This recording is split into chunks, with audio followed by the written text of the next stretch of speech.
오늘 이 시간에는 여호수아 마지막 시간 후회 없는 인생을 선택하라. 후회 없는 인생을 선택하라 라는 말씀으로 여러분과 은혜를 나누길 원합니다. 제가 그저께 어떤 모임에 갔더니 긍정학 교수가 짧은 시간 동안 강의를 했는데 참 감동이 있었습니다. 그때 그 사람이 이야기한 긍정심리학이라고 하는 책에 대해서 설명을 했습니다. 마틴 셀리그만이라고 하는 사람이 긍정심리학을 창시한 사람인데 그 사람이 쓴 책 중에서 긍정심리학이라는 책이 있습니다. 30년 동안 우울증들을 비롯해서 다양한 분야의 연구를 하던 유대인 심리학자인 마틴 셀리그만이 1998년에 긍정심리학이라는 단어를 사용하기 시작했다고 그럽니다. 이 책을 제가 읽어보니까 참 마음에 드는 구절이 있었습니다. 행복한 삶을 꿈꾸는 사람은 많지만 누구나 행복한 삶을 살 수 있는 것은 아니다. 행복한 삶을 꿈꾸는 사람은 많이 있지만 누구나 다 행복한 삶을 사는 것은 아니다. 그러면서 행복하기 위해서는 지금까지의 생각들을 다 바꿔야 된다. 그렇게 얘기합니다. 그러면서 이런 얘기를 합니다. 어떤 사람은 99개를 갖고 있어도 한 개가 부족하다고 불만을 품는가 하면 어떤 사람은 한 개만 가지고 있어도 그것이 없는 것보다 낫다. 그것만으로 만족한다라고 생각할 수 있다고 하는 것입니다. 그래서 이 같은 상황이라도 어떻게 생각하느냐에 따라서 행복할 수도 있고 불행할 수도 있다고 하는 것입니다. 그래서 항상 생각을 긍정적으로 바꾸고 작은 것에 만족할 줄 안다면 자신의 삶을 더 행복하게 살 수 있다고 이 책은 얘기합니다. 그러면서 과거, 현재, 미래에 대해서 행복하게 사는 방법에 대해서 이 책은 얘기할 때 과거를 벗어나기 위해서는 두 가지가 필요한데 용서와 감사가 필요하다. 그렇게 얘기합니다. 과거에 안 좋았던 것들에 대해서 용서하고 그럴 때 과거로부터 벗어날 수 있다. 그리고 평소에 표현하지 못했던 감사를 표현하면 과거의 것으로부터 벗어날 수 있다고 하는 것입니다. 그리고 그 효과는 드라마틱할 것이다. 이렇게 설명합니다. 또 미래에 대해서 소망을 가지기 위해서는 희망과 낙관적인 시각을 가져야 한다.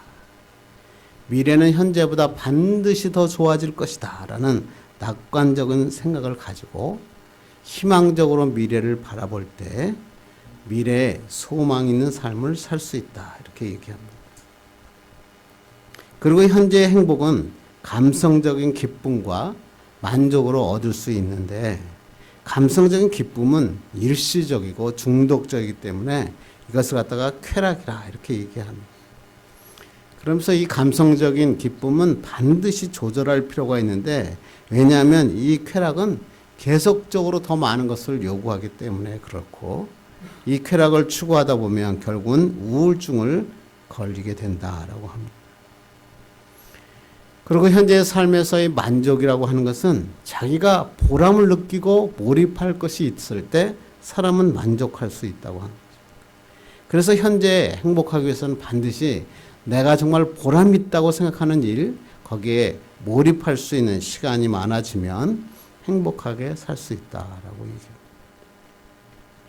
그리고 이를 위해서 필요한 강점이라고 하는 것이 필요한데 지혜와 용기가 필요하고 사랑과 절제력이 필요하다. 그래서 마지막에 이렇게 합니다. 이런 것이 다 있다 할지라도 더 중요한 것은 영성, 즉 신앙심이 더해져야 된다.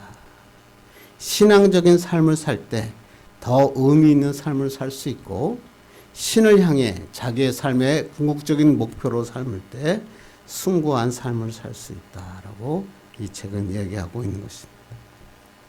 그렇습니다. 내 인생의 목표를 어디다 두고 사느냐. 하나님께 인생의 목표를 두고 살면 행복하고 숭고한 삶을 살 수 있다고 하는 것입니다. 사람은 누구나 행복하게 살고 싶다는 욕구가 누구나 다 있습니다. 그런데 어떤 사람은 과거에 얽매여서 자꾸만 불행한 삶을 살고 있는 사람이 있습니다. 과거의 일 때문에 자꾸만 그것을 해결하지 못하고 얽매여 살면서 불행하게 사는 사람이 있다는 것입니다. 또 어떤 사람은 내가 지금 현재 삶이 아니라 미래에 대한 불확실 때문에 항상 불행하고 불안에 떨고 있는 사람이 있습니다. 미래에 내가 어떻게 될까? 이렇게 살다가 내가 무엇을 할 수 있는가? 그런 것에 불만을 불안해하고 있다고 하는 것입니다. 또 현재의 삶에 대해서 만족을 못 느끼며 사는 사람이 있습니다.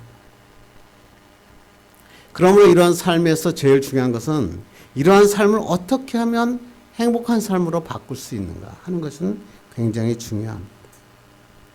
과거와 미래 그리고 현재에 대한 행복한 삶, 이것을 갖다가 행복한 삶을 다른 말로 이야기하면 후회 없는 인생이라고 말할 수 있습니다. 과거, 현재, 미래에 대해서 후회하지 않는 인생을 살 수만 있다면 이는 행복한 인생이라고 말할 수 있기 때문에 그렇습니다. 그런데 중요한 것은 이것이 쉽지 않다는 것입니다. 후회 없는 인생을 사는 게 그렇게 쉽지 않다고 하는 것입니다. 몇 년 전에 MBC에서 조사를 했어요. 내 인생에서 후회되는 일이 무엇인가. 그래서 연령별로 조사를 했는데 남녀별로 10대에서 70대까지 가장 후회하는 삶이 무엇인가 조사를 해서 정리를 했습니다. 남성의 경우는 10대에서 50대까지 가장 많이 후회하는 1위가 뭐냐면 공부 좀 할 걸. 그렇게 했다고. 60대 남성에 보면 여러분 보시면 돈 좀 모을 걸. 그게 1위였다 그러고 70대 남성들은 아내 눈에 눈물 나게 한 것이 가장 후회스럽다. 그렇게 70대 가면 이제 아내에 대해서 고마워하는 거죠. 그리고 이제 그 다음으로 엄마 말 좀 들을 걸. 돈 모아서 집 좀 사줄 걸. 술 좀 어지간히 먹을 걸. 그게 아마 2위로 차지했다 그러고 그 여자 잡을 걸. 그게 3위로 차지했다 그런다. 참 재밌죠? 그런데 여성의 경우는 좀 다릅니다. 10대에서 40대까지는 똑같이 남성과 똑같이 공부 좀 할 걸. 그것이 1위였는데 50대 여성은 애들 교육에 신경 좀 더 쓸 걸. 그게 50대 여성들의 1위였다 그럽니다. 60대에서는 애들한테 좀 잘할 걸. 70대 여성은 특이하죠. 뭐라고 하냐면 좀 더 배울 걸. 그러니까 70대 여성들은 학구열이 굉장히 높아진다고 합니다. 또 특히 재미있는 것은 뭐냐면 그 후회하는 것 2위가 뭐냐면 이 남자랑 결혼하지 말 걸. 그게 2위였다 그러고요. 돈 좀 모아 놓을 걸. 돈 좀 숨겨 놓을 걸. 애들한테 좀 잘해 줄 걸. 이게 3위로 조사되었다 그럽니다. 그리고 70대에 가서야 비로소 먼저 간 남편에게 잘해줄 걸 후회한다라고 이 조사에 밝혀지고 있다고 하는 것입니다. 그렇다면 세상 사람들 이런 것들에 대해서 후회하고 있다면 그리스도인이 가장 후회하는 삶은 어떤 삶이라고 생각하십니까? 그리고 그리스도인으로서 후회하지 않는 삶을 살기 위해서는 무엇이 필요하다고 생각하십니까? 결론적으로 말하면 믿음의 선택입니다. 우리가 평생을 살면서 하나님을 선택하고 하나님께 모든 것을 맡기고 살면 후회 없는 인생을 살 수 있다는 것입니다. 왜? 하나님과 함께하는 삶이 최고의 삶이고 영원한 삶이기 때문에 그렇습니다. 그래서 우리가 후회 없는 인생을 살기 위해서는 가장 중요한 게 바른 선택입니다. 일시적이고 변하기 쉬운 세상을 선택할 것인가? 아니면 영원히 변하지 않는 하나님을 선택하느냐.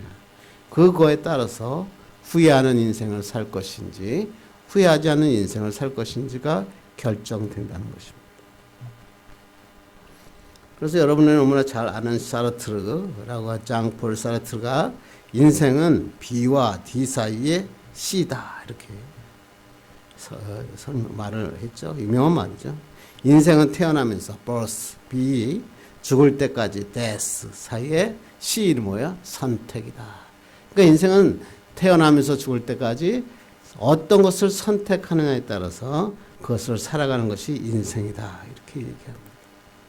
살아가면서 계속 선택된 기로에 놓이게 되고 아침에 일어나면 밥을 먹을 때 어느 밥을 먹을지 어느 반찬을 먹을지 밥을 먹을지 라면을 먹을지 선택하게 되고, 길을 갈 때도 이쪽 길로 갈지 저쪽 길로 갈지 선택하게 되고, 인생이라는 것은 선택의 연속이다. 그래서 이제 인생이라고 하는 것을 ABC, 알파벳 BCD를 활용해서 아주 멋지게 표현했죠. 그래서 이 단어 하나로 많은 사람들이 이 사르트르에 대해서 많은 생각을 하게 됐다라고 합니다. 그렇습니다. 인생은 이렇게 연속적인 선택 가운데 살아가죠. 그런데 참 나이가 들어서 알 수 있는 건 뭐냐면, 그런데 이러한 선택이 내가 할 수 있는 거라고 생각했는데, 인생을 살다 보니까 내가 선택할 수 있는 게 그렇게 많지 않다. 내가 선택할 수 없는 것을 선택하는 경우가 너무나 많죠. 그리고 항상 바른 선택을 해야 되는데 그것이 쉽지 않다고 얘기합니다. 그래서 어떤 목사님이 설교하면서 이런 얘기를 들었는데 참 좋았어요. 그 사람이 사르트의 말을 이용해서 이렇게 합니다. 인생은 B와 D 사이의 C다. 그렇게 하면서 그리스도인에게 이 C는 초이스, 선택이 아니라 크라이스트, 그리스도다. 이렇게 설명했어요. 그리스도인은 인생에 살면서 예수 그리스도를 만났느냐 만나지 않았느냐에 따라서 완전히 달라진다는 것입니다. 그래서 birth, death, 우리의 출생과 죽음 사이에 예수를 만나느냐 안 만나느냐가 인생의 결정이다 라고 얘기합니다. 실제로 이 사르트라고 하는 사람은 최후에 노년에 폐수종이라는 병에 걸려 죽습니다. 의사가 이 대철학자에게 당신은 폐수종에 걸려서 얼마 살지 못할 것 같습니다 라고 하고 그래서 알렸더니 사르트르가 의사한테 막 욕을 하면서 막 물건을 대던주기 시작했고, 그의 이런 발악은 임종을 맞이할 때까지 계속되었다고 얘기합니다. 인간의 선한 의지, 자긍심, 이걸 주장하는 대철학자도 자신의 죽음 앞에 두려워했다는 것입니다. 그래서 프랑스의 한 신문 기자는 그의 모습을 보고 이렇게 말합니다. 심판의 하나님을 만날 사실 때문에 이 사르트는 공포에 질렸고 그가 그의 죽음을 그토록 거부했게 했다. 그러니까 그 대철학자도 내가 이제 죽어서 하나님 앞에 설 걸 생각하니까 두려워 죽기 싫다고 하고 그렇게 거부했다고 하는 것입니다. 명석한 머리, 많은 지식, 많은 사람에게 그렇게 큰 명성을 가지고 살았음에도 불구하고 진짜 인생의 길을 살지 못했던 그는 두렵고 후회하는 마지막 순간을 맞이하게 되었다는 것입니다. 우리도 마찬가지 아니겠습니까? 우리가 세상을 살아갈 때 뭐가 필요할까요? 건강이 필요하겠죠. 돈도 필요합니다. 사람들에게 명성도 필요합니다. 그리고 함께 할 수 있는 사람, 얼마나 중요합니까? 그런데 그것보다 더 중요한 게 있다는 거죠. 뭐죠? 그리스도라는 거예요. 그리스도를 만나는 거예요. 예수님이 누구냐 아는 것도 중요한데 그리스도를 내가 진짜로 만나는 거예요. 그리스도를 만난 인생은 하나님의 놀라운 축복을 받으며 살게 되겠죠. 그런데 그리스도를 만나지 못한 인생은 후회하는 인생을 살 수밖에 없어요. 나중에 죽을 때 가서 후회하면서 내가 죽음을 맞이하는 거 아닙니까? 그러므로 우리가 후회 없는 인생을 살기 위해서는 그리스도를 만나야 돼요. 하나님을 만나야 돼요. 오직 하나님만 섬기며 사는 거예요. 그렇게 하면 우리는 후회 없는 인생을 살 수 있다는 것입니다. 그렇게 중요하다면 우리 인생에서 이 하나님을 만나고 하나님만 섬기고 후회 없는 인생을 어떻게 하면 살 수 있는가? 그게 우리의 질문이겠죠. 근데 오늘 본문은 오직 하나님만 섬기기로 선택하고 마지막까지 후회 없는 인생을 산 여호수아라고 하는 사람의 이야기인 것입니다. 우리는 오늘까지 여호수아서를 살펴보았고, 오늘 마지막 시간에 여호수아가 이스라엘 백성들을 모아놓고 당부하는 마지막 메시지입니다. 그래서 이 마지막 메시지는 뭐죠? 오직 하나님만 섬기기로 선택하고 후회 없는 인생을 살라. 그게 바로 여호수아의 아주 큰 메시지인 것입니다. 그래서 오늘 24장 1절 보겠습니다. 시작. 여호수아가 이스라엘 모든 지파를 세겜에 모으고 이스라엘 장로들과 그들의 수령들과 재판장들과 관리들을 부르매 그들이 하나님 앞에 나와 선지라. 여호수아는 이제 마지막 자기가 죽을 때가 다 되었을 때 새로운 세대에게 신의 산의 언약을 다시 한번 상기시킬 필요가 있다고 생각했습니다.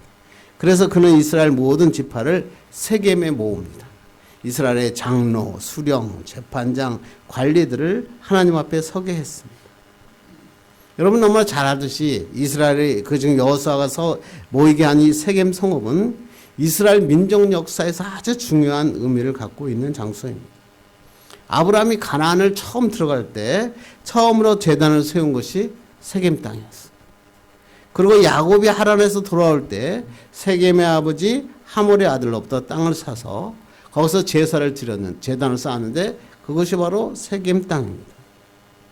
그리고 이 세겜 땅에 야곱은 하나님 앞에 제사를 드리고 제단을 쌓은 후에 자기가 그 하란에서 갖고 왔던 모든 우상들을 파묻어 버립니다. 다른 말로 얘기하면 우상 척결의 장소가 세겜 땅이었던 것입니다. 그리고 여호수아가 가나안 땅을 점령하고 에발산, 그리심산, 골짜기에 모아서 언약을 체결했죠. 그런데 그것이 바로 세겜 땅이었다. 그래서 세겜 땅에 와서 어떤 일을 합니까? 25절 봅니다. 시작. 그날에 여호수아가 세겜에서 백성과 더불어 언약을 맺고 그들을 위하여 율례와 법도를 제정하였더라. 오늘 여호수아는 세겜 땅에서 이 하나님의 신의 산 언약을 알지 못하는 백성들을 위하여 신의 산 언약을 다시 한번 갱신하고 있는 것입니다. 그래서 모든 지파를 세겜에 모이게 했고 그곳에서 하나님과 언약을 맺게 했다. 그리고 그것에서 모세가 했던 것처럼 율례와 법도를 제정하였다. 이렇게 얘기합니다. 그리고 이 율례와 법도를 정한 것을 기념하기 위해서 26절 읽겠습니다. 시작. 여호수아가 이 모든 말씀을 하나님의 율법책에 기록하고 큰 돌을 가져다가 거기 여호와의 성소 곁에 있는 상수리 나무 아래에 세우고 율례와 법도를 제정한 다음에 그것을 하나님의 율법책에 기록하고 큰 돌을 가져다가 증거로 삼았다. 무슨 얘기를 한 거죠? 하나님을 떠나서는 이 백성은 존재할 수 없다라고 하는 것을 모든 백성에게 알게 한 것입니다. 현재 상황은 뭐예요? 이스라엘이 지금 가나안 땅을 정복하기는 했지만 아직 문제가 끝난 게 아니었죠. 아직도 남아있는 가나안 족속들이 있었고 남쪽에서는 애굽이 일어나고 그 다음에 북쪽에서는 아람이라고 하는 신흥 제국이 막 물밀듯이 이 호시탐탐 이들을 노리고 있었습니다. 그래서 이러한 상황 가운데서 이스라엘이 흔들리지 않고 바르게 설 수 있는 비결은 오직 하나님밖에 없다라고 하는 것을 세겜 땅에서 기록하고 그것에 하나님 앞에 증거로 삼은 것입니다. 그리고 모든 백성에게 뭐라고 했나요? 하나님만 붙들라. 하나님만 붙들라. 이렇게 선포한 겁니다. 그래서 오늘 15절 너무나 중요한 말씀이죠. 15절 읽겠습니다. 시작. 만일 여호와를 섬기는 것이 너에게 좋지 않게 보이거든 너희 조상들이 강 저쪽에서 섬기던 이방 신들이든지 또는 너희가 거주한 땅에 있는 아모리 족속의 신들이든지 너희가 섬길 자를 오늘 택하라. 오직 나와 내 집은 여호와를 섬기겠노라 하니. 너무나 여호수아의 정말 너무나 멋진 말씀이죠. 여호수아가 뭐라고요? 오직 나와 내 집은 여호와를 섬기겠노라. 완전한 선택 아닙니까? 그러면서 하는 말이 뭐예요? 너희들도 오직 여호와 하나님만 섬기라. 이렇게 얘기하는 거죠. 만약 너가 섬기고 싶지 않다면 너희 조상들이 섬기던 신들, 우상들을 섬기라. 그런 우상들을 섬길지 하나님을 섬길지 선택하라. 라고 하는 것입니다. 그러면서 나는 나와 온 집은 오직 여호와만 섬기겠다. 다른 말로 하면 믿음은 선택이다. 선택. 무엇을 선택하느냐에 따라 인생이 달라진다. 세상의 신들을 선택하면 세상처럼 방황하게, 세상 사람들처럼 방황하며 살지만 하나님을 선택하면 은혜로 살 수 있다. 그래서 자신의 집안, 자신은 여호와를 선택하겠다라고 얘기합니다. 평생 이것을 지표로 삼겠다. 그래서 우리는 이것을 여호수아의 사명 선언문이다 이렇게 이야기합니다. 우리의 삶 속에서 이런 사명 선언문이 필요합니다. 내가 이제까지 어떻게 살아왔는지, 그리고 앞으로 어떻게 살아야 될 것인지, 그리고 내가 지금 어떠한 삶을 살아야 될지, 여기에 대한 확실한 사명 선언문이 있을 때 후회 없는 삶을 살 수 있다는 것입니다. 이 사명 선언문은 뭐라고요? 오직 나와 내 집은 여호와를 섬기겠노라. 삶의 중심이 여호와다. 삶의 목적도 여호와다. 능력의 원천도 여호와다. 이것을 선언하는 거예요. 이것을 분명히 선언하고 알았기 때문에 여호수아는 끝까지 한 번도 흔들리지 않고 후회 없는 인생을 살았다라고 본문은 기록하고 있다고 하는 것입니다. 그렇습니다. 사람들은 살아가면서 수많은 선택과 결단을 하면서 살아갑니다. 어쩌면 우리는 이 선택의 긴장 속에서 삶을 살아가고 있다고 할 수 있는 것입니다. 그래서 우리는 선택을 신중하게 해야 돼요. 그리고 항상 중요한 것은 뭐냐면 내가 어떤 것을 선택한다는 것은 다른 것을 포기한다는 말과 똑같은 얘기입니다. 내가 이쪽 길을 선택했다는 것은 저쪽 길을 포기했다고 하는 것입니다. 그래서 인생에서 이 선택이라는 게 중요한데 가장 중요한 선택이 뭡니까? 누구를 섬길 것인가? 내가 누구를 섬길 것인가를 선택하는 것이 가장 중요합니다. 내가 세상을 선택할 것이냐, 우상을 선택할 것이냐, 아니면 창조이시며 이 세상의 주관자이신 여호와 하나님을 선택할 것인가, 너무나 중요하다는 거죠. 이것에 따라서 인생이 완전히 달라지죠. 세상을 선택하면 세상의 것을 얻기 위하여 모든 수단과 방법, 술수, 모든 것을 쓰면서 살아가는 거죠.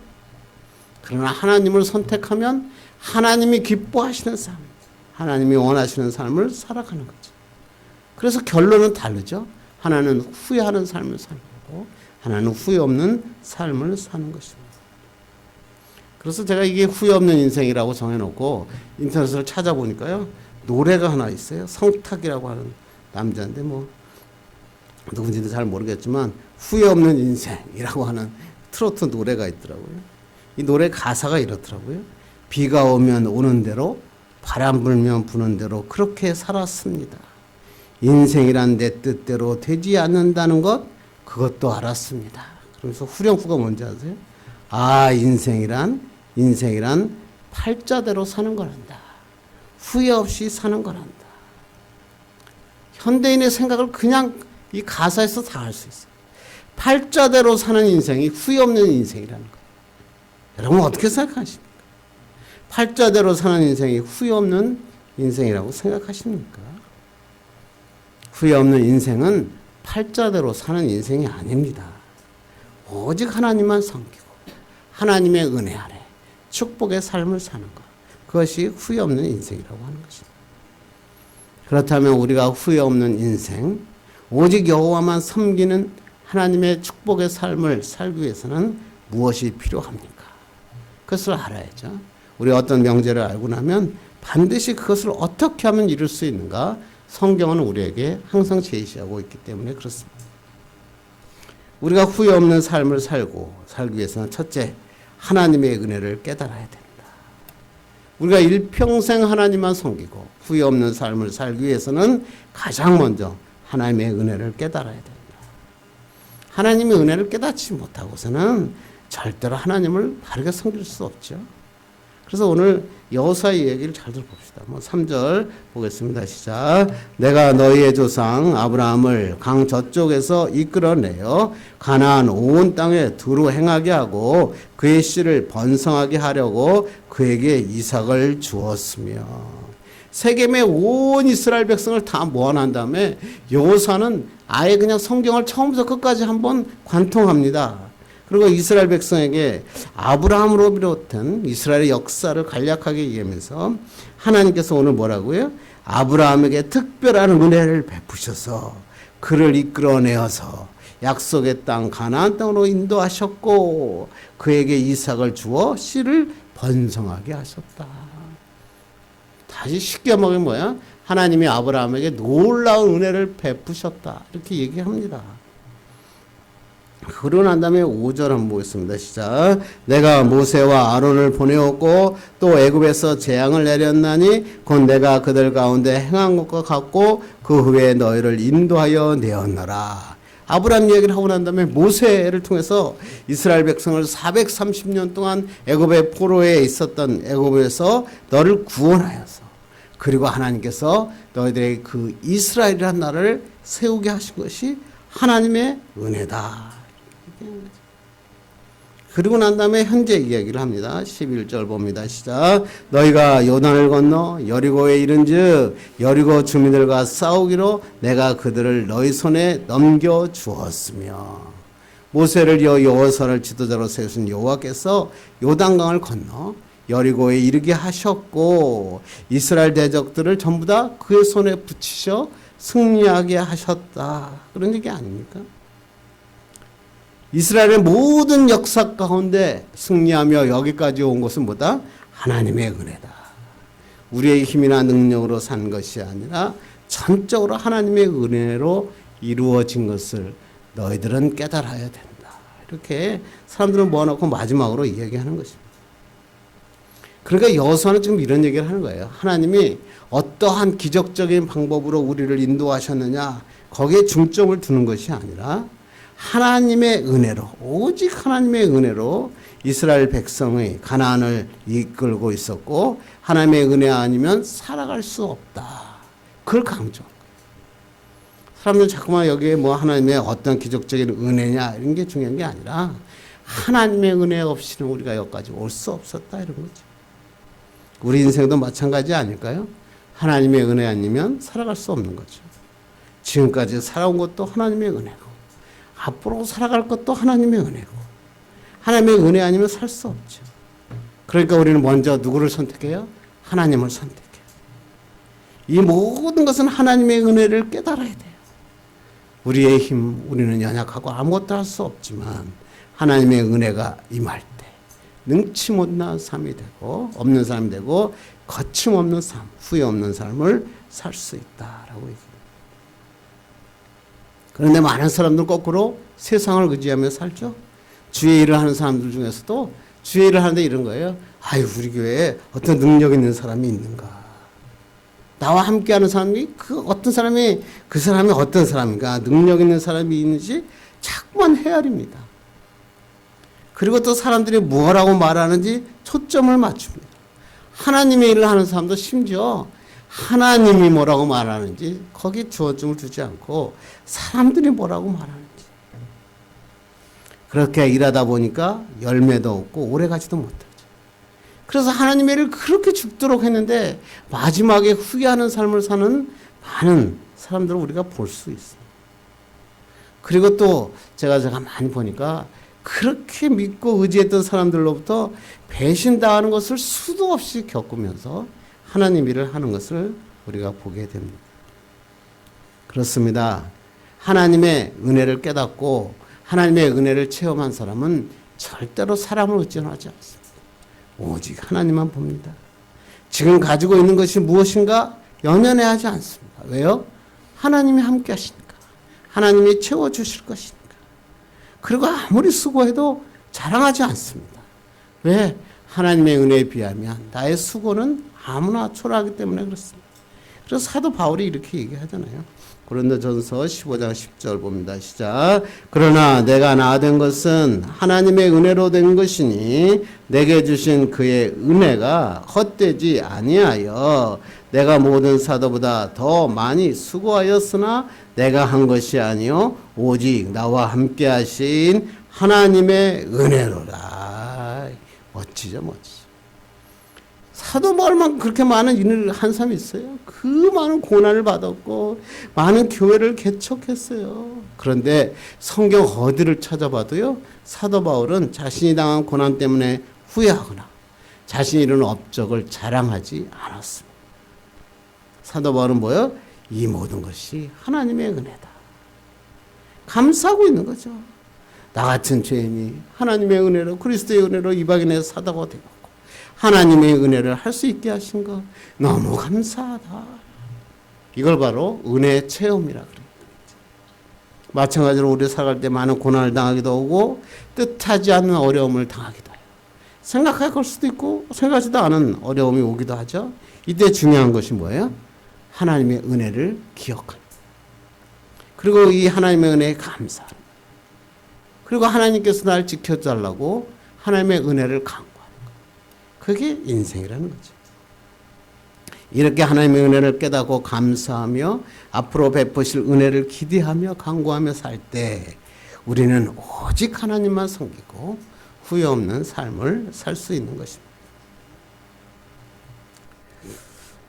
여러분 뭐 읽어보셨는지 모르겠지만 Let's Roll이라고 하는 책이 있습니다. 이 책은 9.11 테러 사건 때 미망인 리사 비머라고 하는 사람이 비행기 납치범과 싸우기 위해서 남편이 외친 시작하자 Let's Roll이라고 하는 것을 책의 제목으로 쓴 책입니다. 한글판으로 거기에 나와 있는 것처럼 나는 소망을 믿는다라고 번역되어 출간되었는데 많은 사람들에게 인기를 끌을 줄은 못했던 것 같습니다. 이 리사 비머라고 하는 사람의 남편은 토드 비머였는데 9.11 테러 당시 유나이티드 항공 93편에 타고 있었습니다. 당시 그때 9.11 사건 때 4대의 비행기를 테러리스트들이 그거에서 납치당했는데 그 중에서 유나이티드 항공 93편은 유일하게 실패한 비행기였습니다. 그 비행기에 탑승했던 승객 중에서 한 명이 토드 비머라고 하는 사람이었습니다. 그는 아주 신실한 기독교인이었고 휘튼 대학에서 크리스찬 스쿨에서 공부를 계속했고 대학도 휘튼 대학에서 공부를 했죠. 여러분 휘튼 대학 유명한 줄 아시죠? 선교사들이 많이 나오는 대학이죠. 그리고 그는 소프트웨어 영업맨이었습니다. 근데 그가 비행기가 테러범에 납치당하고 있다는 것을 알게 됐고 그 두 사람이 들어가서 그 비행기 조종실로 들어갑니다. 그때 이제 그 국가 망하고 연결되고 이랬던 모든 사항들이 그대로 녹음이 됐다고 합니다. 그는 들어가기 전에 주기도문을 함께 외웠고 시편 23편을 암송한 후에 그 유명한 오늘 Let's Roll 그의 동료들과 함께 Let's Roll 그러면서 조종실로 쳐들어갔습니다. 테러리스트들은 미국의 국회의사당을 향해서 워싱턴으로 향하여 달려가고 있었는데 이들이 공격하여 조종실을 부수고 들어오는 바람에 피츠버그 동남쪽 105km 떨어져 있는 석탄 노천강 인근에 벌판에 추락하고 맙니다. 그리고 그 비행기에 탐색했던 승무원을 포함한 37명, 승무원을 포함한 44명 전원이 그곳에서 사망합니다. 9월 1일 납치범들이 처했던 항공기 4편 중에서 유일하게 테러 목표물에 타격하지 못한 항공기가 된 것입니다. 당시 그 임신 5개월째였던 토드 비머의 미망인 리사 비머는 상처와 아픔의 날이 되고 말았습니다. 분노와 증오심에 잡혀서 한숨도 자지 못하고 그 밤을 새웠다고 합니다. 그렇게 눈물을 흘며 흐느끼고 있을 때 주님이 그녀의 마음속에 찾아오셔서 피 묻은 손을 보여주시면서 이렇게 말했다고 합니다. 내가 얼마나 아픈지 내가 다 안다. 그리고 위로하시면서 고린도후서 12장 9절 말씀. 내 은혜가 내게 족하다. 이 말씀을 주십니다. 그녀는 하나님의 은혜를 깨닫게 됩니다. 그녀의 뱃속에 있는 남편의 3번째 아이 그리고 하나님 의지하면서 일어섰습니다. 한 월남전의 참전용사는 그에게 자기가 받은 소중한 훈장을 그 남편에게 보냈고 미국 의회는 기립박수로 미망인을 맞이했습니다. 이것저것에서 엄청난 성원이 왔었고 그는 그것들을 펀딩으로 삼아서 토드 비머 재단을 세우고 심각한 마음의 상처를 입은 아동들을 계속 도우면서 제가 찾아봤더니 그냥 많은 사람들을 다니면서 그들을 도와주고 상처받은 자를 위로하고 있는 여성으로 바꾸어졌습니다. 우리 삶에도 어려움이 찾아올 수 있습니다. 우리의 삶에도 뭐 이러한 어려움이 찾아올 수 있겠죠. 그러나 그 순간에 하나님의 은혜를 깨달으면 다시 일어설 수 있는 거예요. 하나님만 섬기는 후회 없는 인생을 살 수 있는 것입니다. 그래서 내가 현실에 대해서 불평하고 나 때문에 분노하는 자가 아니라 내가 나 된 것은 다 하나님의 은혜다. 내 은혜가 내게 족하다. 이런 믿음의 선포가 있기를 바랍니다. 그렇게 할 때 하나님의 인생을 바꾸어 주시고 후회 없는 축복의 인생으로 바꾸어 주시는 것입니다. 두 번째 우리가 해야 될 일은 뭐냐면 온전히 하나님만 섬겨야 한다는 거예요. 후회 없는 인생을 선택하기 위해서는 하나님의 은혜를 깨달아야 할 뿐만 아니라 진짜로 온전히 하나님만 섬겨야 된다.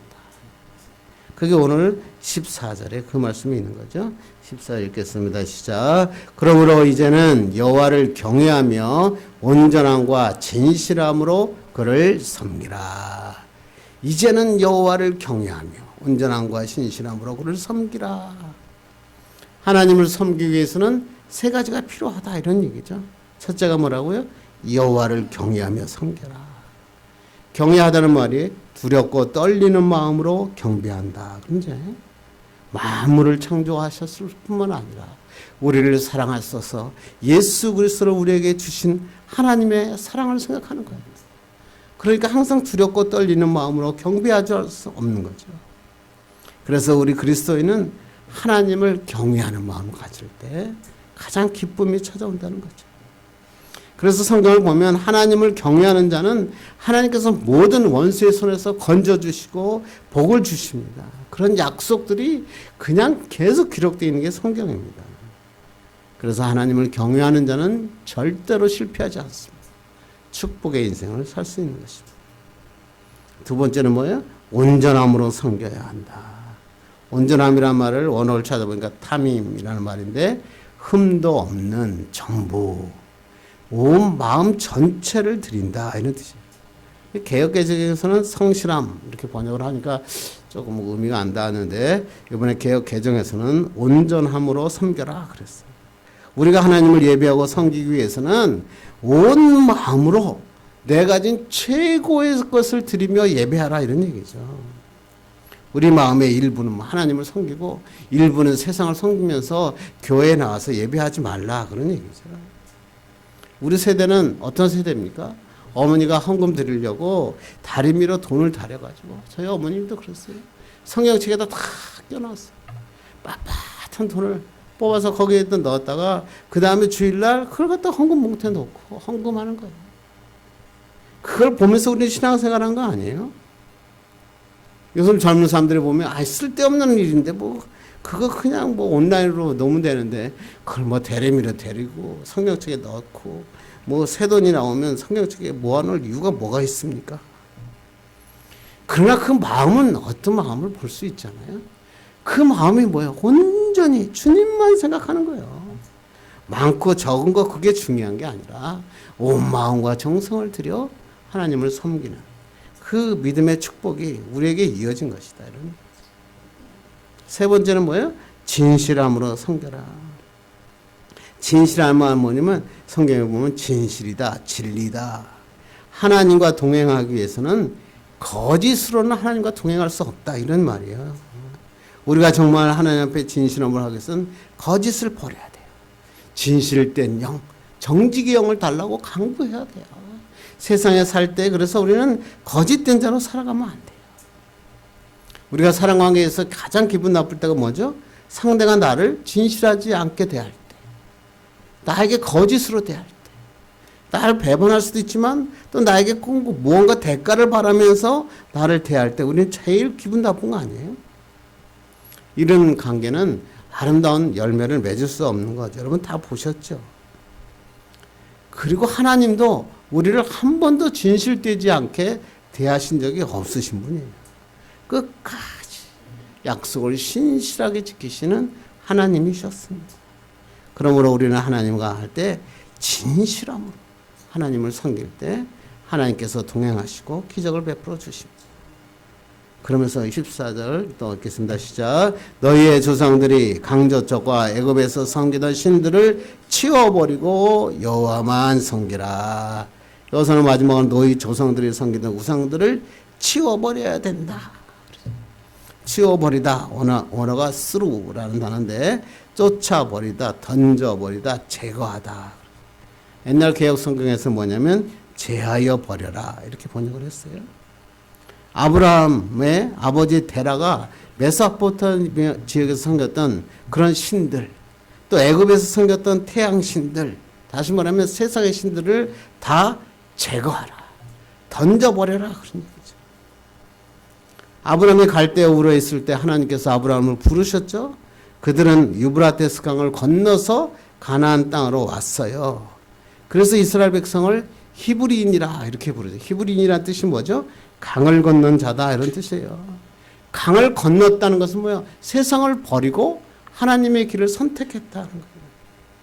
모세를 통해서 이스라엘 백성 홍해를 건넜잖아요. 그런데 아직까지도 옛날에 섬기던 우상들, 애굽에서 섬기던 우상들, 바알들 이거를 섬기는 사람이 있다는 거예요. 그러니까 오늘 이 시간에 다 제거해버려요. 세상의 우상들을 버려라. 하나님만 섬겨라. 우리도 마찬가지 아니에요? 예수를 영접했어요. 하나님의 자녀가 됐어요. 그런데 옛날에 섬겼던 우상들이 우리 가슴속에 남아있는 거예요. 그리고 자꾸만 세상을 구전하는 거예요. 세상에 그것만 있었으면 됐을 텐데, 그 조그만 돈만 있었으면 될 텐데, 나를 도와줄 사람만 있었으면 좋을 텐데. 하나님이 오늘 말씀 제거해라, 치워버려라, 버려라. 하나님만 온전히 섬겨라. 여러분, 우리 마음속에 있는 우상, 잘못된 습관, 마음의 불순물들 다 제거하는 여러분 되기를 간절히 바랍니다. 제가 저번에도 얘기했죠. 제가 홍대 앞에는 가본 적이 거의 없는데 제 집사람이랑 저번에 한번 갔는데 홍대 앞에 가니까 제일 많은 게 점집이더라고요. 점집. 그것을 지나가며 문에 점집을 다녀왔던 연예인, 정치인들의 이름이 자랑스럽게 그 창문에 다 붙어 있어요. 그런데 제가 자 보니까 내가 알고 있는, 내가 그 우리 교회에 다니고 있는 그 연예인들의 이름이 거기에 적혀 있는 거예요. 가슴이 아프더라고요. 어떤 점집에는 이렇게 쓰여 있기도 한다고 해요. 교회 장로님 특별 할인. 참, 말도 안 되죠. 기독교인 중에서도 신년이 오면 타로점을 치기도 하고, 올해의 운세를 보기도 하고, 토종 비결을 하기도 하고, 또 결혼과 취업 뭐 이런 거 할 때 뭐 하나님에서 뭐 결혼 날짜 잡고 뭐 이사 날짜 잡을 때 항상 가서 운수 좋은 날을 선택한다는 거예요. 운수 좋은 날 선택하지 마시고 하나님 앞에 기도하고 정하면 돼요. 주일에는 예배를 드리지만 삶에 가서는 세상의 미신을 쫓는다면 어떻게 온전한 그리스도인이라고 할 수 있겠습니까? 그러므로 그리스도인이 해야 될 일은 뭐예요? 가장 보여야 하는 것은 세상의 것들을 비워내는 거예요. 그 모든 것을 비우면 하나님이 축복으로 채워주시는 거예요. 그럼 못 비우면 계속 남아있잖아요. 그래서 이렇게 히브리서에 사도 바울은 얘기합니다. 읽겠습니다. 시작. 이러므로 모든 무거운 것과 얽매이기 쉬운 죄를 벗어버리고 인내로서 우리 앞에 당한 경주를 하며 믿음의 주요 또 온전하게 하신 이인 예수를 바라보라. 믿음의 주요 온전하게 하신 예수를 바라보기 위해서는 뭐라고요? 각의 무거운 것과 얽매이기 쉬운 죄를 벗어버려라. 세상의 모든 것 치워버려라. 그런데 예수 믿는데도 그것이 남아있어요. 예수 믿는데도 막 불안해요. 근심이 와요. 걱정이 와요. 그러니까 하나님 뭐라 그래? 다 제거해라. 그래서 이 모든 무거운 것과 얽매이기 쉬운 죄를 벗어버려라. 하나님의 은혜, 하나님의 역사를 볼 수 있다. 그렇습니다. 우리가 가족이든지 돈이든지 명예든지 하나님보다 더 소중하게 여기는 것을 우상이라 그러잖아요. 이런 것들 다 버려야 돼. 우리 마음속에 있는 영적 불순물들을 다 제거해. 마음속에 죄책감을 갖고 있는 사람이 있잖아요. 예수 믿었는데도 계속 죄책감 갖고 사는 사람이 있어요. 상처 가지고 사는 사람이 있다는 거예요. 두려움 가지고 사는 사람이 있다는 거예요. 어떻게 하시라고요? 다 죄책감, 상처, 두려움 십자가 앞에 내려놓고 하나님 앞에 던져놓는 거예요.